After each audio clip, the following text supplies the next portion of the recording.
So, Adi Shankar's Devil May Cry trailer came out today, and instead of outright shitting on it, I'll be playing a little devil's advocate with it because the trailer does have some pretty good moments in it, but hey, it's Adi Shankar. We all know that he's just using these trailers to gaslight the fandom into watching this slop. For the sake of keeping everybody's attention, I am gonna start off with the shit that really pissed me off and grinded my gears. It doesn't hurt that shitting on Shankar is kinda fun actually. Ebony and Ivory look really video game accurate. Doesn't change the fact their government issued weapons, which is retarded on all accounts and takes away all of the emotion and meaning behind the Ebony and Ivory guns. Also, why the fuck is Dante being interrogated in a government-ass facility? You have the greatest devil hunter of all time getting questioned in the Pentagon like he's some chump.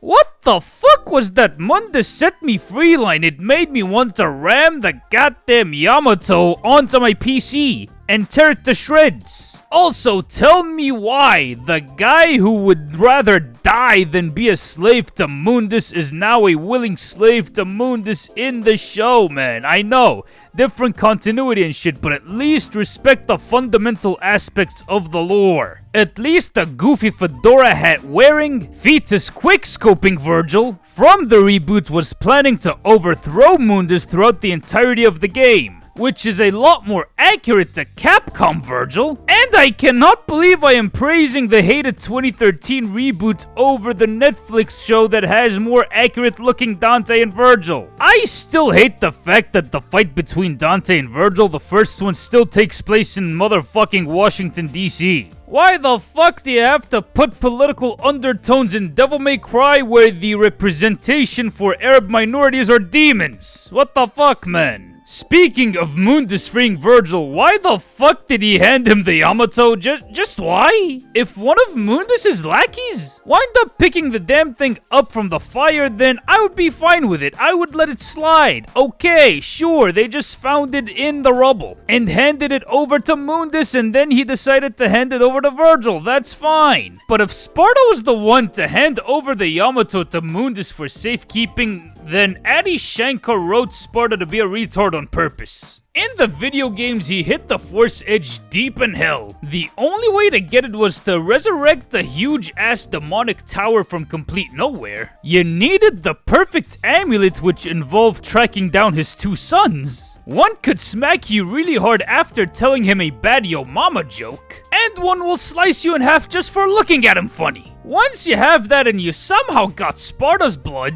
it ain't gonna work. You have to track down that one priestess to use her blood in the mix too, and it's finally open. Even if I were the most power-hungry bastard to ever walk this earth, if I heard of that entire process, I'll be like, nah man, fuck it, I'm too lazy for that shit.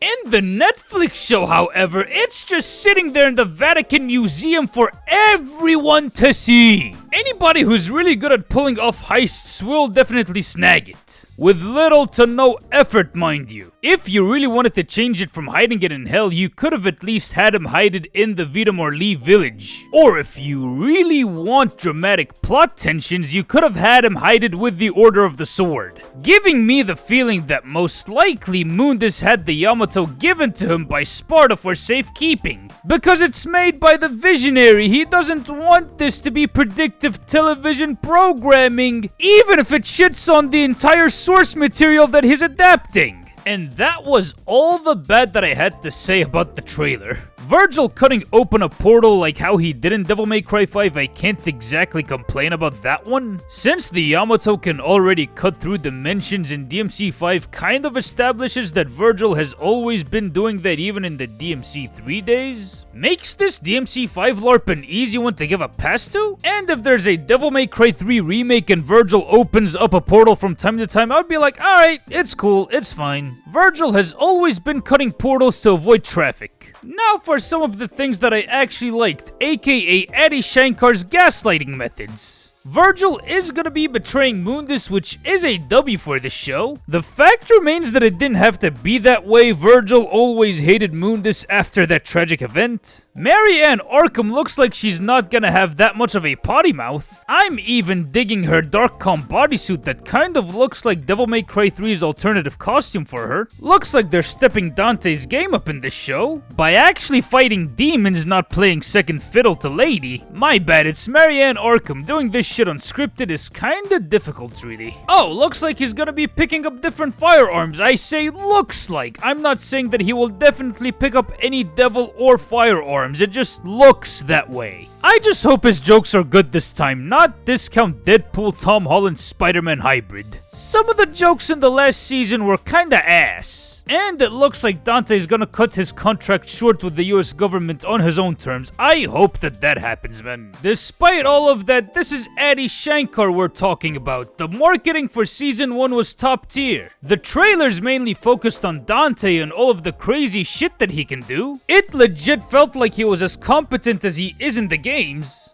But once you actually watch season 1, he's barely in it. And he gets mocked by Mary Arkham most of the time, ending by his ass getting folded to an injection that Marianne Arkham injects him with. Oh, and that pseudo jackpot scene, I can't exactly judge it since the scene isn't out yet, so they might be starting it and they will get into that iconic pose. They might. Or they might not. We just have to wait till the damn thing comes out in a couple of weeks. So I fear that Dante and Vergil are gonna get shafted. Marianne Arkham is gonna take all of the wins, stealing the jackpot from the twins. In a plot that puts in Devil May Cry 2, Devil May Cry 3, Devil May Cry 1 storylines into a blender, alongside Millennial Bush-era 9/11 politics, using demons as allegories for Arabs, pissing off the right by the America Bad propaganda, while pissing off the left for depicting minorities as demons, and most of all angering Arabs as well. That's all what I got on this show. What are your guys' thoughts on it? Are you excited for it, or are you like, nah, this is mid as fuck, man? Let me know in the comments down below. If you like this video, be sure to like and subscribe. This has been me, the Devil Joe, signing out. Catch y'all later. Bye-bye.